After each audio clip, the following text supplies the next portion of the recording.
Coup de jeune pour la zone commerciale de Saint-Part-au-Tertre. À 41 ans, l'Aire des Moissons est à un tournant de sa vie économique. Elle va être rénovée, repensée et agrandie. La réhabilitation d'une zone commerciale serait une première en France. C'est un projet de grande ampleur, à la fois une extension de la zone commerciale de plus de 30 000 m² et la requalification des 90 000 m² existants aujourd'hui dans la zone. Et c'est dans l'air du temps parce qu'on arrive aujourd'hui en France sur la fin d'un cycle. Ces zones nées dans les années 60, 70, 80 aujourd'hui arrivent sur la fin d'un cycle et on arrive maintenant sur un cycle de renouvellement. Donc c'est un chantier merveilleux, c'est une grande première en France. Donc je suis assez fier qu'on soit les premiers à le faire et c'est, je pense, une fierté aussi pour l'agglomération de Troyes qui a joué un rôle de pionnier sur ce segment. Il y a beaucoup d'agglomérations qui vont suivre aujourd'hui cet exemple. L'opérateur des travaux est marnais. Il a été choisi il y a 3 ans par le Grand Troyes. 300 emplois directs et 150 indirects vont être créés. Pour l'agglomération, les 27 nouveaux magasins ont toute leur place malgré le contexte économique difficile.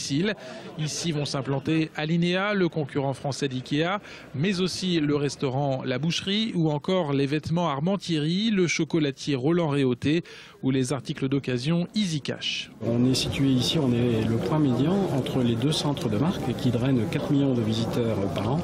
On est en plein dans l'axe et on constitue l'entrée du PNR, 80 000 visiteurs au bas mot.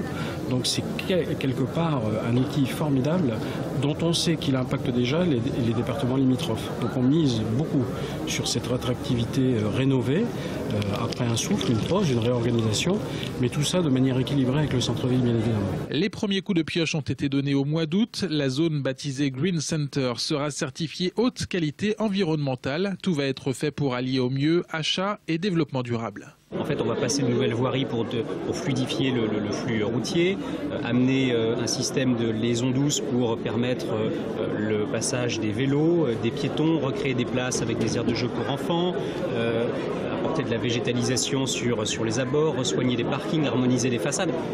En clair, rendre à l'être humain la place qu'il avait perdue dans ces zones commerciales qui sont aujourd'hui assez dégradées. Il n'y a pas que celle de Saint-Part-au-Tertre. Toutes les villes françaises ont le même problème. En tout, 41 millions d'euros vont être investis. L'inauguration de cette aire des Moissons nouvelle génération est attendue à Saint-Part-au-Tertre dans un an.